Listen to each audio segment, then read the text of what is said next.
Breaking news చూస్తున్నాం. తాడేపల్లిగూడెంలో TDP Janasena meeting కు జనం కరువయ్యారు. కుర్చీలన్నీ ఖాళీగా ఉండడంతో చంద్రబాబు తీవ్ర అసహనం వ్యక్తం చేశారు. చంద్రబాబు పవన్ కళ్యాణ్ హెలికాప్టర్లో దిగి సభాస్థలికి వెళ్లకుండా కార్వాన్లో కూర్చున్నారు. జనం కోసం చంద్రబాబు పవన్ ఎదురు చూపులు చూస్తూ ఉన్నారు.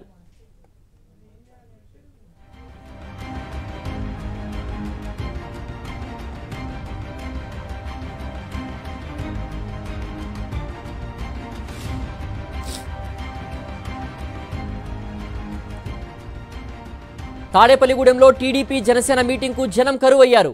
కుర్చీలన్నీ ఖాళీగా ఉండడంతో చంద్రబాబు తీవ్ర అసహనం వ్యక్తం చేశారు. చంద్రబాబు పవన్ కళ్యాణ్ హెలికాప్టర్లో దిగి సభాస్థలికి వెళ్లకుండా కార్వాన్లో కూర్చున్నారు. జనం కోసం చంద్రబాబు పవన్ ఎదురు చూపులు చూస్తున్నారు.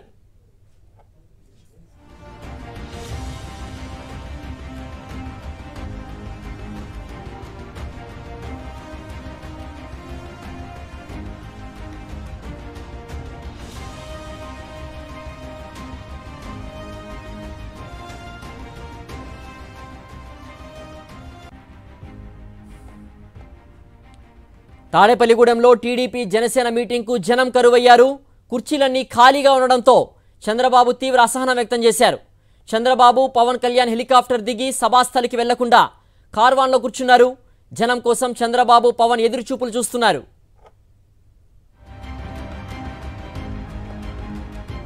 మరింత సమాచారం మా ప్రతినిధి సతీష్ అందిస్తారు. సతీష్, టీడీపీ జనసేన మీటింగ్ కు జనం కరువవడంతో కార్వాన్లోనే అటు చంద్రబాబు పవన్ కళ్యాణ్ ఇరువురు కూర్చున్నట్టుగా తెలుస్తోంది.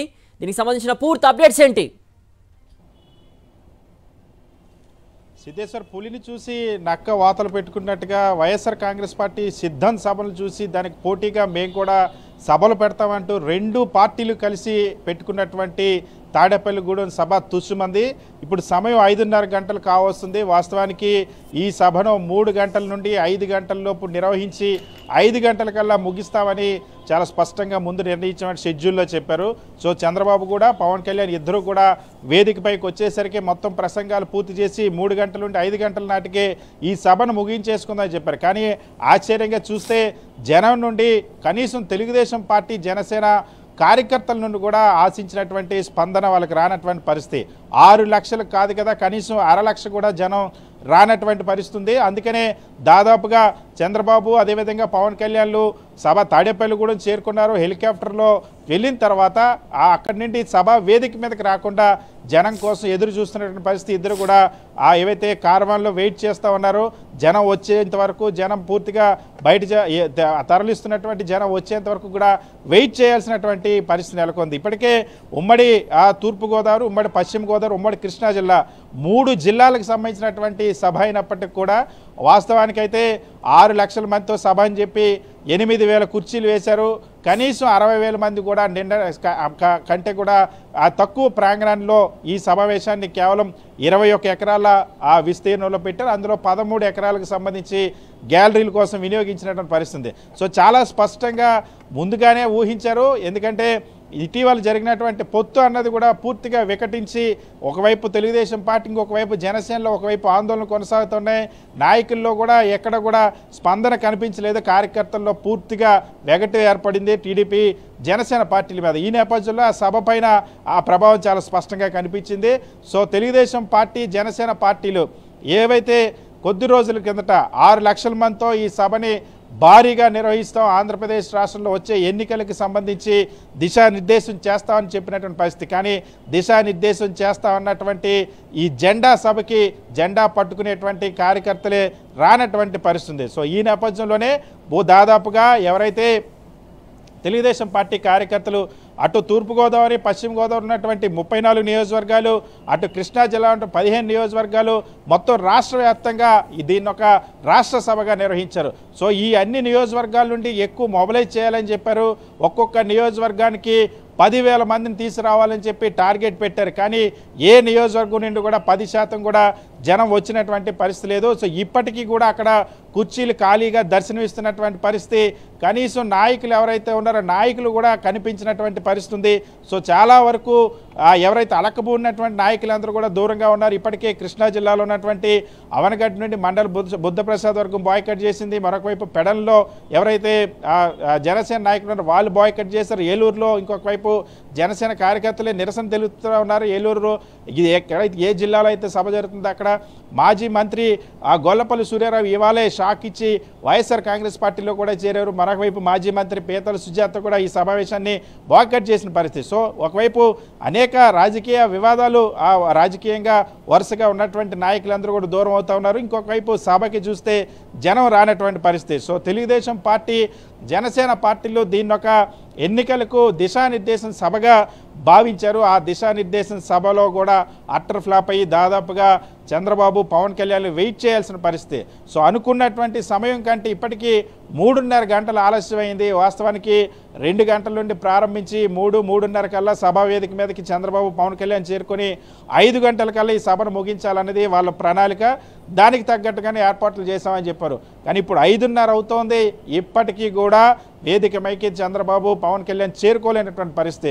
వాస్తవానికి వాళ్ళ ప్రయాణంలో ఎటువంటి ఆలస్యం లేదు. వాళ్ళు అనుకున్నటువంటి షెడ్యూల్ ప్రకారమే తాడేపల్లిగూడెం చేరుకున్నారు. కానీ జనం లేక బస్సులోనే ఉండిపోవాల్సిన పరిస్థితి, కార్వాన్లోనే ఉండిపోవాల్సిన పరిస్థితి. సో జనం ఎప్పుడు వస్తే అప్పుడు మీటింగ్ ప్రారంభమయ్యేటువంటి పరిస్థితి ఏర్పడింది. సో సిద్ధంతో పోల్చుకున్నారు, కానీ సిద్ధానికి దీనికి అసలు పొంతనే లేనటువంటి పరిస్థితి అయిపోయింది. ఇప్పటికే సిద్ధం సభల్లో నిర్వహించినటువంటి పార్కింగ్ ప్లేస్ అంత విస్తీర్ణంలో కూడా ఈ సభ లేదు. అనంతపురంలో దాదాపుగా 50 ఎకరాల్లో పార్కింగే పెట్టినటువంటి పరిస్థితి వైఎస్ఆర్ కాంగ్రెస్ పార్టీ సిద్ధం సభలో. కానీ ఈరోజు ఇక్కడ మనం చూస్తే ఏది మొత్తం ప్రాంగణమే 21 ఎకరాలు ఉంది, అందులో గ్యాలరీలు వేసింది కేవలం 13 ఎకరాలు మాత్రమే. సో ఈ చిన్న సభకు కూడా జనం రానటువంటి పరిస్థితి. ఈ నేపథ్యంలోనే చంద్రబాబు నాయుడు పవన్ కళ్యాణ్ కూడా జనం ఎప్పుడు వస్తారా మా ప్రసంగాలు ఇద్దామని ఎదురు చూసుకోవాల్సినటువంటి దుస్థితి ఏర్పడింది. సో అట్టహాసంగా 6 లక్షల మందితో సభ నిర్వహిస్తామని చెప్పినటువంటి తెలుగుదేశం పార్టీ జనసేన పార్టీకి ప్రజలు ఎలాగో పట్టించుకున్నారు. ఆ పార్టీకి చెందినటువంటి 2 పార్టీల సొంత కార్యకర్తలు గోదావరి జిల్లాల్లో అటు తెలుగుదేశం పార్టీకి జనసేనకి ఎక్కువ మంది కార్యకర్తలు ఉంటారంటూ ఆశలు పెట్టుకొని ప్రచారం చేసుకున్నటువంటి పరిస్థితి. తీరా చూస్తే అక్కడే అట్టర్ ఫ్లాప్ అయినటువంటి పరిస్థితి. సో పవన్ కళ్యాణ్ ఈ జిల్లాలోనే పోటీ చేస్తారని చెప్పారు. ఇంకోవైపు తెలుగుదేశం పార్టీకి సంబంధించి ఇవి కంచుకోట్లు అయిపోయాయని చెప్పారు. అవన్నీ కూడా ఇప్పుడు బీటలు అయిపోయినటువంటి పరిస్థితి. సో జనసేన టీడీపీ అధ్యక్షులు ఇద్దరు కూడా పవన్ కళ్యాణ్ చంద్రబాబు నాయుడు ఇద్దరు కూడా జనం కోసం ఎదురు చూస్తున్నటువంటి పరిస్థితి. జనం వస్తే కానీ ఈ సభ ఇంకా ప్రారంభం కానటువంటి దుస్థితి నెలకొంది. సిద్ధేశ్వర్, సీట్ల ప్రకటన తర్వాత ఎన్నికల జోష్ పెరుగుతుందని పదే పదే చెప్తూ వచ్చాయి ఇదివరకు టీడీపీ కానీ జనసేన వర్గాలు. మరేమో ఎన్నికల ప్రకటనలు కూడా చూస్తున్నాం. ఎవరైతే అభ్యర్థులు పోటీ చేయాలనుకుంటున్నారో వారిని ప్రకటించారు దాదాపుగా 94 స్థానాల్లో. అయినప్పటికీ కూడా ఎలాంటి స్పందన రాకపోవడాన్ని కార్యకర్తల్లో కానివ్వండి, నాయకుల్లో కానివ్వండి, ఇటు టీడీపీ జనసేన పార్టీ నేతల్లో కానివ్వండి ఎలా చూడొచ్చంటారు సతీష్? చాలా స్పష్టంగా పొత్తు ప్రకటన అన్నది మరింత వికటించింది. 2 పార్టీలకు సంబంధించి కూడా ఆ సొంత పార్టీ కార్యకర్తలే ఈ పొత్తుని తిరస్కరించారు. ఆ సొంత పార్టీకి సంబంధించిన నాయకత్వాలే ఈ పొత్తుని చీకొడుతున్నటువంటి పరిస్థితి. అందుకోసమని ఇప్పుడు ఇటువంటి దుస్థితి నెలకొంది. ఒక్కొక్క నియోజకవర్గానికి 10,000 మందిని తీసుకురావాలన్నారు. ఇప్పటికీ చాలా నియోజకవర్గాల్లో అభ్యర్థుల ప్రకటన కూడా జరిగింది. అభ్యర్థుల ప్రకటన జరిగిన తర్వాత కూడా కనీసం ప్రకటించినటువంటి అభ్యర్థులు కూడా తీసుకొద్దామన్నా సరే జనం నుండి స్పందన లేనటువంటి పరిస్థితి. దాదాపుగా ప్రైవేటు బస్సులతో ఏర్పాటు చేసుకునే ప్రయత్నం చేసినప్పటికీ కూడా ఎన్ని రకాలుగా మొబైలైజ్ చేయాలనుకున్నా సరే వీళ్ళు పంపిన వాహనాలు ఎక్కడానికి కార్యకర్తలు సిద్ధంగా లేనటువంటి పరిస్థితి. అందుకని ఇప్పుడు చంద్రబాబు పవన్ కళ్యాణ్ ఎదురు చూడాల్సినటువంటి పరిస్థితి. ఓకే సతీష్.